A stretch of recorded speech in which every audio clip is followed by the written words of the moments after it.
சங்கமம் வழியா ஆசீர்வாதம் வரும் மொழியில் கிறிஸ்துவின் அன்பு பாடல் உலகம் முழுதும் ஒளி பரப்பும். இங்கே பேசும் வார்த்தைகள் இதயம் தொடும் சிகள் உங்களை உயர்த்தும் சங்கமம் எப்போதும் மகிழ்ச்சி தரும் சங்கமம். இயேசுவின் தமிழ் பாடலும் மலர்களும் இங்கே வாழும் ஒவ்வொரு நொடியும் ஆசீர்வாதமே. சங்கம் கிறிஸ்தவானி உங்கள் ஆசீர்வாத சங்கமம்.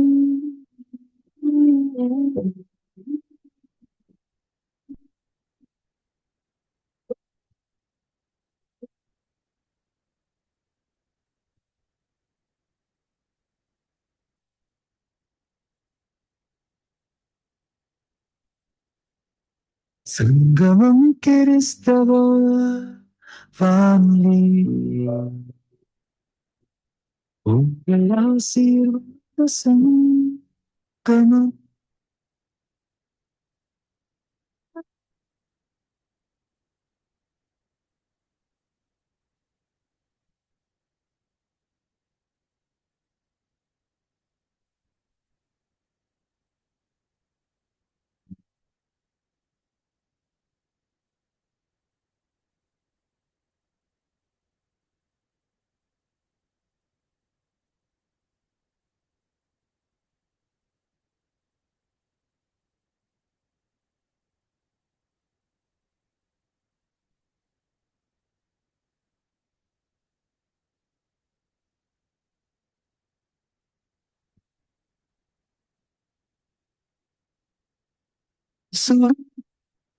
சுத்தமெல்லாம் பாடலில் மலர்கள் இங்கே வாழும்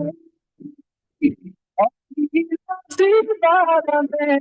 சங்கமம் கிறிஸ்தவ வானொலி உங்கள் ஆசீர்வாத சங்கமம். சங்கமம் கிறிஸ்தவ வானொலி உங்கள் ஆசீர்வாத சங்கமம்.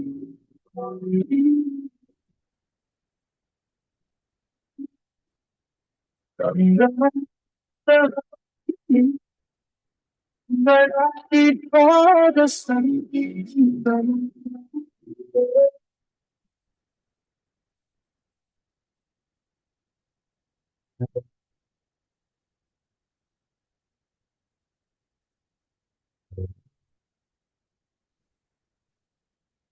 சங்கமம் கிறிஸ்தவ வானொலி உங்கள் ஆசீர்வாத சங்கமம்.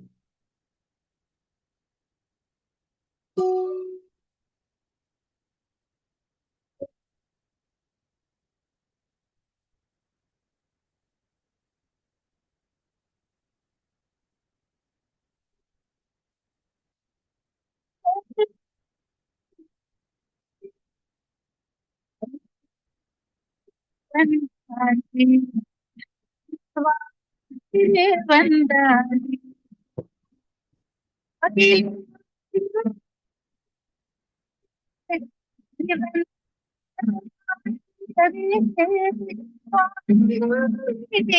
மாறினாலும் அகாத வார்த்தை இதே வார்த்தை மாறினாலும் அகாத வார்த்தை இதே வார்த்தை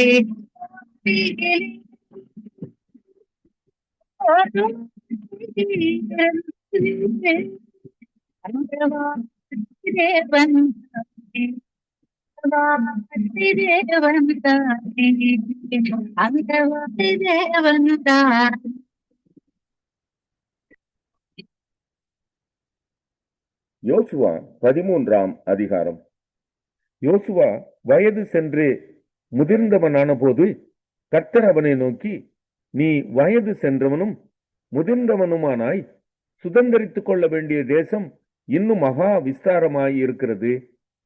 மீதியாய் இருக்கிற தேசம் எவையெனில், எகிப்துக்கு எதிரான சீகோர் ஆறு துவக்கி கானானியரை சேர்ந்ததாக எண்ணப்படும் வடக்கே இருக்கிற எக்ரோனின் எல்லை மட்டுமுள்ள பெலிஸ்தரின் எல்லா எல்லைகளும், கெசூரிம் முழுவதும், காசா, அஸ்தோத், அஸ்கலோன், காத், எக்ரோன் என்கிற பட்டணங்களில் இருக்கிற பெலிஸ்தருடைய 5 அதிபதிகளின் நாடும், ஆவியரின் நாடும், தெற்கே துவக்கி ஆப்பெக் மட்டும் எமோரியர் எல்லை வரைக்கும் இருக்கிற கானானியரின் சகல தேசமும், சீதோனியருக்கு அடுத்த மெயாரா நாடும், கிப்லியரின் நாடும், சூரியோதய புறத்தில் எர்மோன் மலையடிவாரத்தில் இருக்கிற பாகால் காத் முதற்கொண்டு ஆமாத்துக்குள் பிரவேசிக்கும் மட்டுமுள்ள லீபனோன் முழுவதும், லீபனோன் துவக்கி மிஸ்ரபோத் மாயிம் மட்டும் மலைகளில் குடியிருக்கிற யாவருடைய நாடும், சீதோனியருடைய எல்லா நாடும் தானே.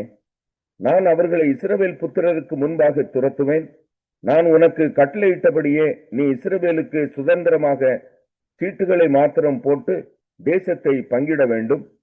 ஆதலால் இந்த தேசத்தை 9 கோத்திரங்களுக்கும் மனாசேயின் பாதி கோத்திரத்துக்கும் சுதந்திரமாக பங்கிடு என்றார்.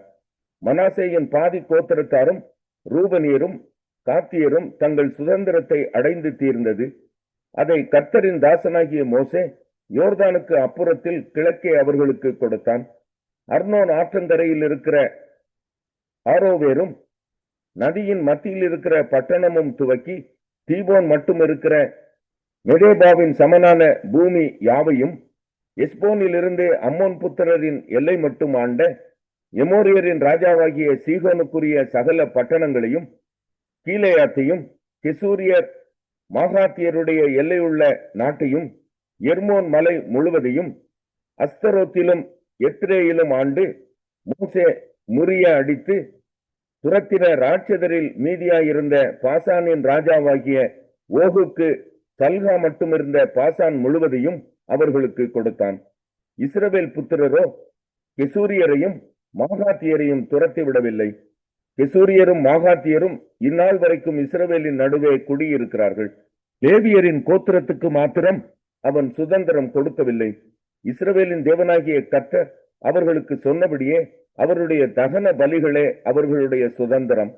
மோசே ரூபன் புத்திரரின் கோத்திரத்துக்கு அவர்களுடைய வம்சங்களுக்கு தக்கதாக சுதந்திரம் கொடுத்தான்.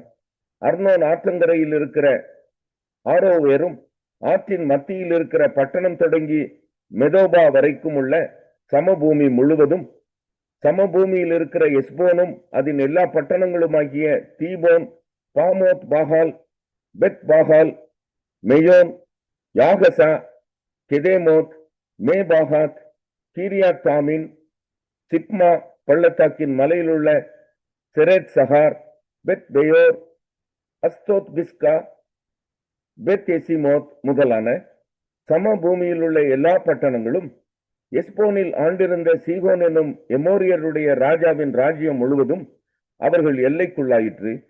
அந்த சீகோனையும் தேசத்திலே குடியிருந்து சீகோனின் அதிபதியாயிருந்த ஏவி, ரெக்கேம், சூர், ஊர், ரேபா என்னும் மீதியானின் பிரபுக்களையும் மோசே வெட்டி போட்டான்.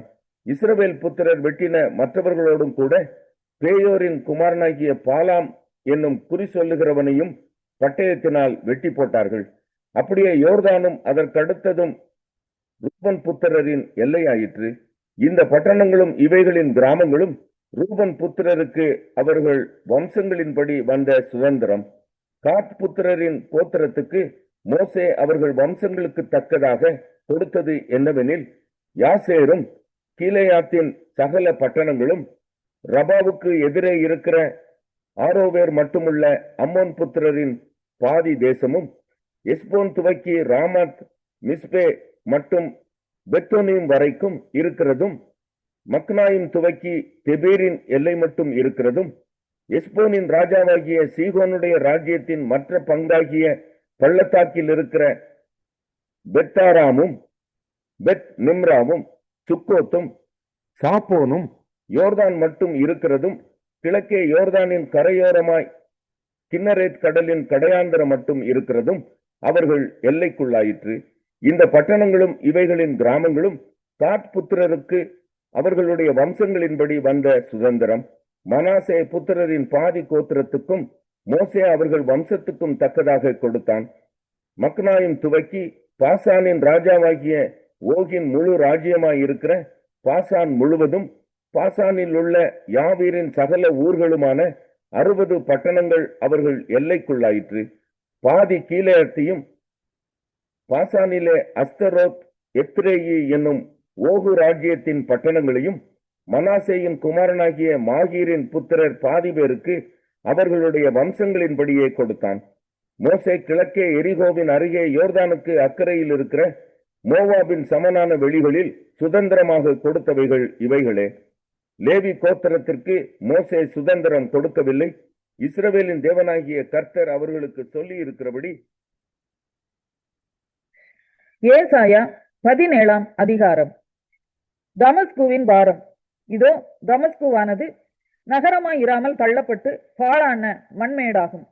ஆரோவேரின் பட்டணங்கள் பாழாய் விடப்பட்டு மந்தைகளின் வெளியாய் இருக்கும். மிரட்டுவார் இல்லாமல் அவைகள் அங்கே படுத்துக் கொள்ளும். அரண் எப்ராஹிமையும் ராஜாங்கம் தமஸ்குவையும் விட்டொழியும். இஸ்ரவேல் புத்திரருடைய மகிமைக்கு நேரிட்டது போல சீரியாவில் மீதியாய் இருப்பவர்களுக்கும் நேரிடும் என்று சேனைகளின் கர்த்தர் சொல்லுகிறார். அக்காலத்திலே யாக்கோபின் மகிமை குறைந்து போம், அவனுடைய கொழுத்த தேகம் மெலிந்து போம். ஒருவன் ஓங்கின பயிரை அறிந்து தன் கையினால் கதிர்களை அறுத்து ரெப்பாயும் பள்ளத்தாக்கிலே கதிர்களை சேர்க்கிறது போல் இருக்கும். ஆனாலும் ஒலிவ மரத்தை உலுக்கும் போது நுனி கொம்பிலே 2-3 காய்களும், காய்க்கிற அதன் கிளைகளிலே 4-5 காய்களும் மீதியாய் இருப்பது போல அதிலே பின்பறிப்புக்கு கொஞ்சம் மீதியாய் இருக்கும் என்று இஸ்ரவேலின் தேவனாகிய கர்த்தர் சொல்லுகிறார். அக்காலத்திலே மனுஷன் தன் கைகளின் கிரியையாகிய பீடங்களை நோக்காமலும் தன் விரல்கள் உண்டு பண்ணின தோப்பு விக்கிரகங்களையும் சிலைகளையும் நோக்காமலும் தன்னை உண்டாக்கினவரையே நோக்குவான். அவன் கண்கள் இஸ்ரவேலின் பரிசுத்தரையே நோக்கி கொண்டிருக்கும். அக்காலத்திலே அவர்களுடைய அரணான பட்டணங்கள் இஸ்ரவேல் புத்திரருக்கு மீதியாய் வைக்கப்பட்ட தலையை போலவும் நுனி கொம்பை போலவுமாகி பாழாய் கிடக்கும். உன் பலமாகிய கண்மலையை நீ நினையாமல் உன் ரட்சிப்பாகிய தேவனை மறந்தாய். ஆதலால் நீ நேர்த்தியான நாற்றுகளை நட்டாலும் அந்நிய தேசத்து கன்றுகளை வைத்தாலும் பகற்காலத்திலே உன் நாற்றை வளரவும் விடிய காலத்திலே உன் விதையை முளைக்கவும் பண்ணினாலும் பலனை சேர்க்கும் நாளிலே துக்கமும் கடும் வேதனையுமே உங்கள் அறுப்பாய் இருக்கும். ஐயோ, கடல்கள் கொந்தளிக்கிறது போல கொந்தளிக்கிற அநேக ஜனங்களின் திரளும், பலத்த தண்ணீர்கள் இறைகிறது போல இறைகிற ஜனக்கூட்டங்களின் அமளியும் உண்டாயிருக்கிறது. ஜனக்கூட்டங்கள் திரளான தண்ணீர்கள் இறைகிறது போல இறைந்தாலும் அவர்களை அவர் அதட்டுவார். அவர்கள் தூரமாய் ஓடி போவார்கள். மலைகளிலே காற்றினால் பறக்கடிக்கிற பதரை போலவும் சுழல் காற்றிலே அகப்பட்ட துரும்பை போலவும் துரத்தப்படுவார்கள். இதோ, சாயங்காலத்திலே கலக்கம் உண்டாகும். விடிய காலத்துக்கு முன் அவர்கள் ஒளிந்து போவார்கள். இதுவே நம்மை கொள்ளை ஆடுகிறவர்களின் பங்கும். நம்மை. ஏசாயா 18 அதிகாரம். எத்தியோப்பியாவின் நதிகளுக்கு அக்கறையிலே நிழலிடும் சட்டைகளுடையதும் கடல் வழியாய் தண்ணீர்களின் மேல் நாணல் படவுகளிலே தானாபதிகளை அனுப்புகிறதுமான தேசத்துக்கு ஐயோ. வேகமான தூதர்களே, நெடுந்தூரமாய் பரவி இருக்கிறதும் சிறைக்கப்பட்டதும் துவக்கம் முதல் இதுவரைக்கும் கெடியாயிருந்ததும் அளவிடப்பட்டதும் மிதிக்கப்பட்டதும் நதிகள் பாழாக்குகிறதுமான ஜாதி அண்டைக்கு போங்கள். பூச்சக்கரத்தில் வாசமாய் இருக்கிறவர்களும் தேசத்து குடிகளும் ஆகிய நீங்கள் எல்லாரும் மலைகளின் மேல் கொடி ஏற்றப்படும் போது பாருங்கள், எக்காலம் ஊதப்படும் போது கேளுங்கள். நான் அமர்ந்திருந்து பயிரின் மேல் காயும் காந்தியுள்ள வெயிலை போலவும் அறுப்பு காலத்து உஷ்ணத்தில் உண்டாகும் பனி மேகத்தை போலவும் என் வாசஸ்தலத்திலிருந்து கண்ணோக்குவேன் என்று கர்த்தர் என்னுடனே சொன்னார். திராட்சை செடிகள் அறுப்புக்கு முன்னே பூ பூத்து முற்றி காய்க்கிற காய்கள் பிஞ்சாயிருக்கும் போதே அவர் அரிவாள்களினாலே கப்பு கவர்களை அறுத்து கொடிகளை அழிந்து அகற்றி போடுவார். அவைகள் ஏகமாய் மலைகளின் பட்சிகளுக்கும் பூமியின் மிருகங்களுக்கும் விடப்படும். பட்சிகள் அதன் மேல் கோடை காலத்திலும் காட்டு மிருகங்கள் எல்லாம் அதன் மேல் மாரி காலத்திலும் தங்கும். அக்காலத்திலே நெடுந்தூரமாய் பரவி இருக்கிறதும் சிறைக்கப்பட்டதும் துவக்கம் முதல் இதுவரைக்கும் கெடியாயிருந்ததும் அளவிடப்பட்டதும் மிதிக்கப்பட்டதும் நதிகள் பாழாக்குகிறதுமான ஜாதியானது சேனைகளின் கர்த்தரின் நாமம் தங்கும் ஸ்தலமாகிய சீயோன் மலையில் சேனைகளின் கர்த்தருக்கு. 2 தீமோத்தேயு 3 அதிகாரம். மேலும் கடைசி நாட்களில் கொடிய காலங்கள் வரும் என்று அறிவாயாக. எப்படியெனில் மனுஷர்கள் தற்பிரியராயும் பணப்பிரியராயும் வீம்புக்காரராயும் அகந்தை உள்ளவர்களாயும் தூஷிக்கிறவர்களாயும் தாய் தகப்பன்மாருக்கு கீழ்ப்படியாதவர்களாயும் நன்றி அறியாதவர்களாயும் பரிசுத்தமில்லாதவர்களாயும் சுவாப அன்பில்லாதவர்களாயும் இணங்காதவர்களாயும் அவதூறு செய்கிறவர்களாயும் இச்சை அடக்கம் இல்லாதவர்களாயும் கொடுமையுள்ளவர்களாயும் நல்லோரை பகைக்கிறவர்களாயும் துரோகிகளாயும் துணிகரம் உள்ளவர்களாயும் இருமாப்புள்ளவர்களாயும் தேவ பிரியராயிராமல் சுகபோக பிரியராயும் தேவ பக்தியின் வேஷத்தை தரித்து அதன் பலனை மறுதலிக்கிறவர்களாயும் இருப்பார்கள். இப்படிப்பட்டவர்களை நீ விட்டு விலகு. பாவங்களால் நிறைந்து பற்பல இச்சைகளால் இழுப்புண்டு எப்போது கற்றாலும் ஒருபோதும் சத்தியத்தை அறிந்து உணராதவர்களாய் இருக்கிற பெண் பிள்ளைகளுடைய வீடுகளில் இப்படிப்பட்டவர்கள் நுழைந்து அவர்களை வசப்படுத்தி கொள்கிறார்கள். என்னையும் எம்பிரேயும் மோசேக்கு எதிர்த்து நின்றது போல இவர்களும் சத்தியத்துக்கு எதிர்த்து நிற்கிறார்கள். இவர்கள் துர்ப்புத்தியுள்ள மனுஷர்கள், விசுவாச விஷயத்தில் பரீட்சைக்கு நில்லாதவர்கள்.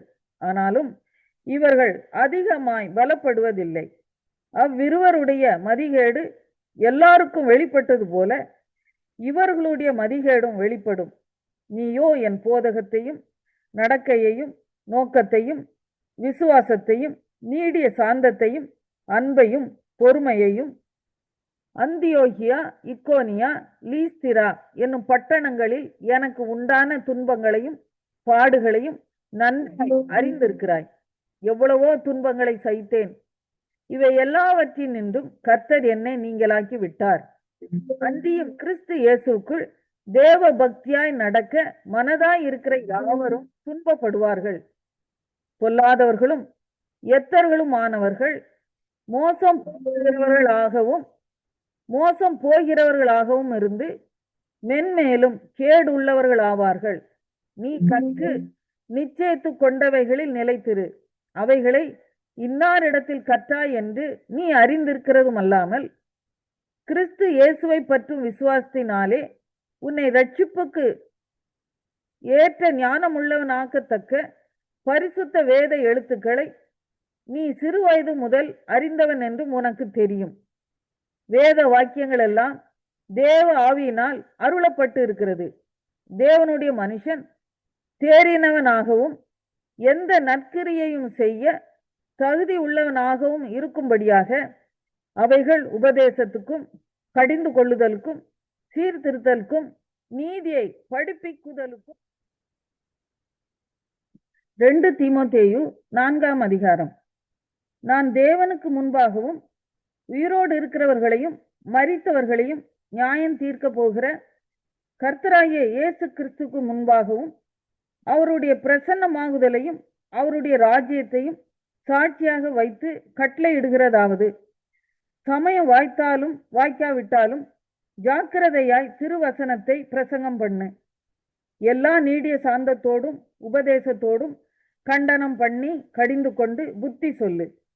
ஏனென்றால் அவர்கள் ஆரோக்கியமான உபதேசத்தை பொறுக்க மனதில்லாமல் செவித்தினவுள்ளவர்களாகி தங்கள் சுய இச்சைகளுக்கேற்ற போதகர்களை தங்களுக்கு திரளாய் சேர்த்து கொண்டு சத்தியத்துக்கு செவியை விலக்கி கட்டுக்கதைகளுக்கு சாய்ந்து போகும் காலம் வரும். நீயோ எல்லாவற்றிலும் மன தெளிவுள்ளவனாய் இரு. தீங்கு அனுபவி. சுவிசேஷகனுடைய வேலையை செய். உன் ஊழியத்தை நிறைவேற்று. ஏனென்றால் நான் இப்பொழுதே பானபலியாக வார்க்கப்பட்டு போகிறேன். நான் தேகத்தை விட்டு பிரியும் காலம் வந்தது. நல்ல போராட்டத்தை போராடினேன். ஓட்டத்தை முடித்தேன். விசுவாசத்தை காத்து கொண்டேன். இது முதல் நீதியின் கிரீடம் எனக்காக வைக்கப்பட்டு இருக்கிறது. நீதியுள்ள நியாயாதிபதியாகிய கர்த்தர் அந்நாளிலே அதை எனக்கு தந்தருளுவார்.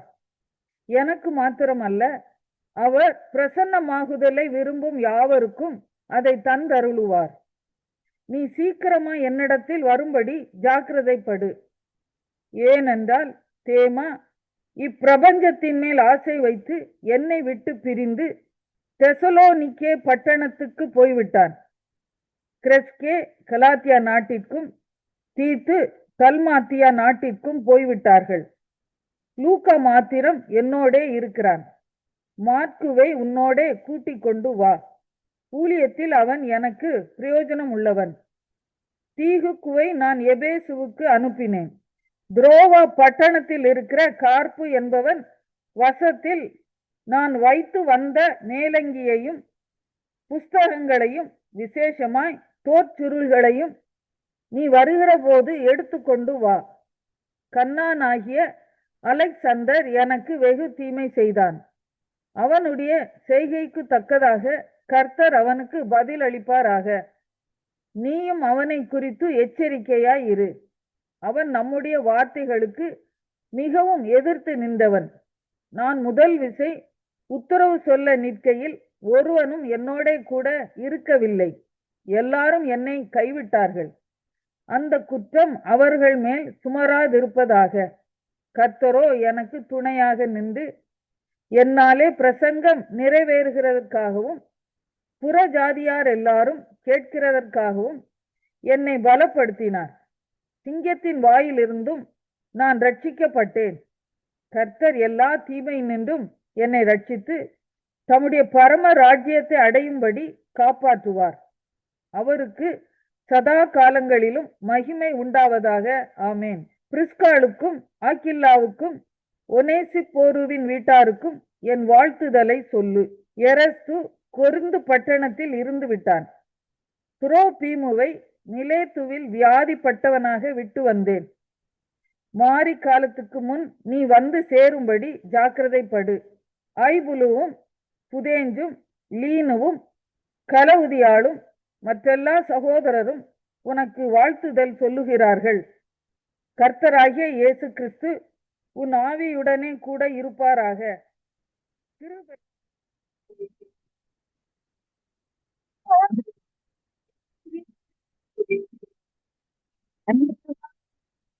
வந்தானே அந்த வார்த்தை வந்தானே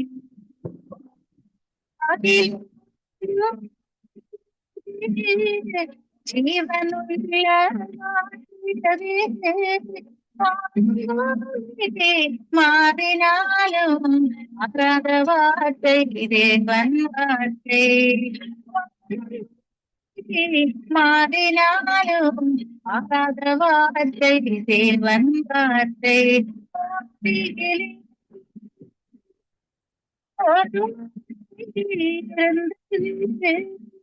அந்த வார்த்தை தேவன் தானே, வார்த்தை தேவன் தானே, அந்த வார்த்தை தேவன் தானே.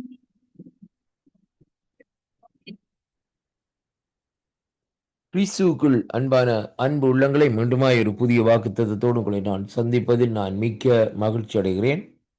இன்றைய நாளிலும் 26ஆம் தேதி திங்கட்கிழமை 5ஆம் மாதம் 2026ஆம் ஆண்டு ஆண்டவர் நம்ம கொடுக்கிற ஒரு அருமையான ஒரு வாக்குத்தத்தம் அப்போஸ்தலர் நடவடிக்கை 18வது அதிகாரம் 10வது வசனம் சொல்லுகிறது. இப்படியாக அந்த நாட்களை சொல்லுகிறது.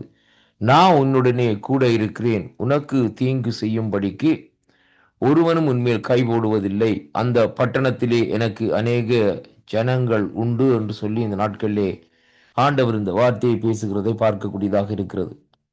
எனக்கு அருமையான அன்பு பிள்ளைகளே, அப்போஸ்தலர் ஆகிய பவுலடிகளோடு இந்த நாட்களிலே ஆண்டவர் இந்த இடத்திலே இப்படியாக இந்த காரியத்தை பேசுகிறதை அங்கே காணக்கூடியதாக இருக்கிறது. அருமை பிள்ளைகளே, இந்த நாட்களிலே தேவன் அவருக்கு அந்த இரவிலே தரிசனமாகி நீ பயப்படாமல் பேசு, மௌனமாய் இராதே என்று சொல்லி ஆண்டவர் ஒரு தைரியத்தை கொடுத்து இந்த நாட்களிலே அனுப்புகிறதை பார்க்கிறோம்.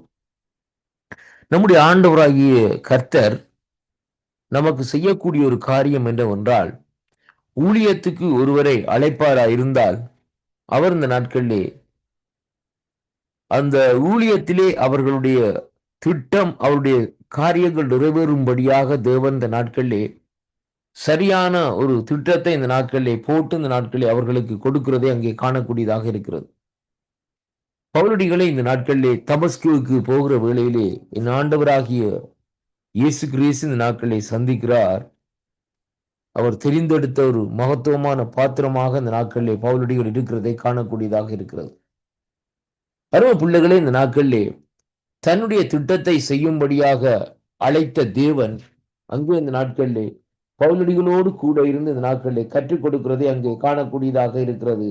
அருமை பிள்ளைகளே, அதைத்தான் இந்த வார்த்தையில இன்றைக்கு நாங்கள் பார்க்கிற வேளையிலே வேதம் சொல்லுகிறது எப்படி என்றால், நான் உன்னுடனே கூட இருக்கிறேன், உனக்கு தீங்கு செய்யும்படி ஒருவனும் உன்மேல் கை போடுவதில்லை, அந்த பட்டணத்தில் எனக்கு அநேக ஜனங்கள் உண்டு என்று சொல்லி தேவன் அவரை அழைத்து அனுப்புகிறதை பார்க்கிறோம். பாருங்கள், ஆண்டவர் ஒரு ஊழியரை அழைத்து தன்னுடைய ஊழிய பாதைகளை நடத்துகிற வேளையிலே பாருங்கள், அவர் அங்கே சொல்லுகிறார் அந்த நாட்களிலே, நான் உன்னுடனே கூட இருக்கிறேன். இதுதான் தேவனுடைய அழைப்பு. இன்றைக்கு அநேகருடைய வாழ்க்கையிலே தேவனுடைய அழைப்பில்லாதபடி ஊழியத்தை செய்கிறதை பார்க்கிறோம். அதனாலே இந்த நாட்களிலே அவள் என்ன சொல்லுவார்கள் என்று சொன்னால், பணம் பற்றாக்குறையா இருக்கிறது, நமக்கு பணம் தேவையா இருக்கிறது என்று சொல்லி இந்த நாட்களை சொல்லுகிறதை பார்க்கிறோம். ஆனால் இங்கே பவுலடிகளை அழைத்த தேவன், பவுலடிகள் இதுவரையிலே ஆண்டவரிடத்திலே இந்த நாட்களிலே, ஆண்டவரே எனக்கு அது குறைவா இருக்கிறது, இது குறைவா இருக்கிறது, எனக்கு போக்குவரத்து வசதி இல்லை, அப்படியாக இல்லை என்று சொல்லி இந்த நாட்களிலே கேட்டதே இல்லை. அந்த ஊழியம் சிறப்பாக நடந்தது.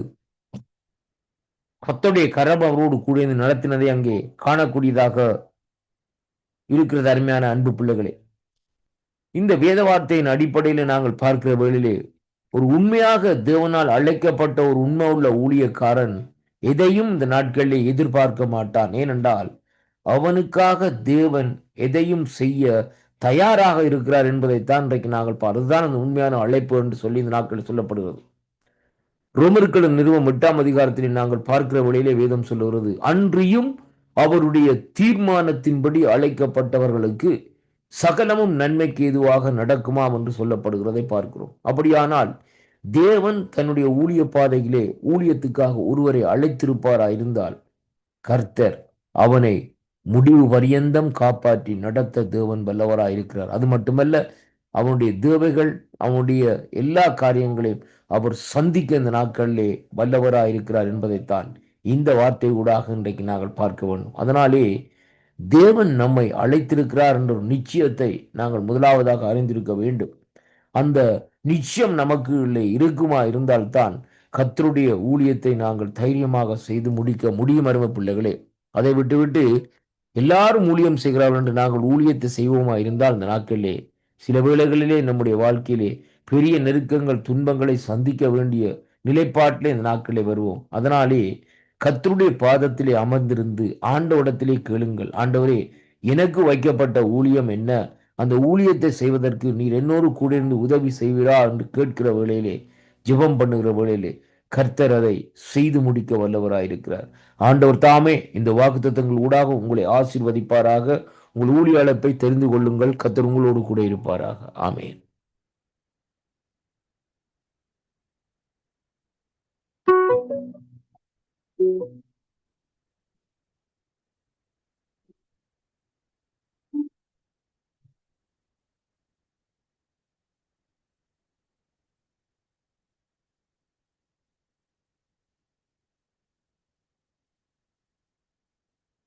கர்த்தர் நல்லவர், கர்த்தர் நல்லவர், எப்போதும் அவர் நன்மை செய்வார். கர்த்தர் நல்லவர், கர்த்தர் நல்லவர், என் வாழ்வில் அருள் பூரிக்கிறார். அவர் வார்த்தை என் வழிகாட்டி, அவர் கரம் காத்து கொண்டார். ஆபத்து நேரிலும் உயரம் சுமையிலும் அவர் சாந்தி எனக்கு தந்தார். அல்லேலூயா, கர்த்தர் என் தேவன், அவனின் கையை நிலைத்திருக்கும் நாளும் புதிய இரவை காட்டும். கர்த்தர் நல்லவர் என்றே சொல்கிறேன்.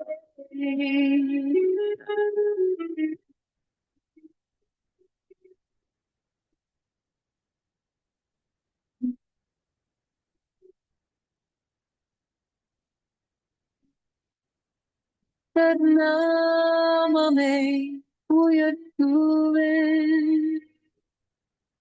கரிசனம் நிறைந்த தேவன் அவர். என் பாவம் மன்னிப்பு வாழ்க்கை கருகிறார். கர்த்தர் எப்போதும் நன்மை செய்கிறார்.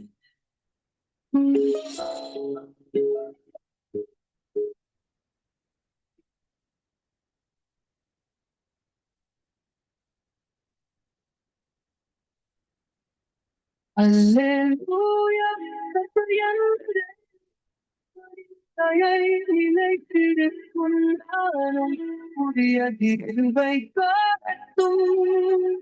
கர்த்தர் நல்லவர் என்றே சொல்கிறேன். கர்த்தர் நல்லவர் என்றே சொல்கிறேன்.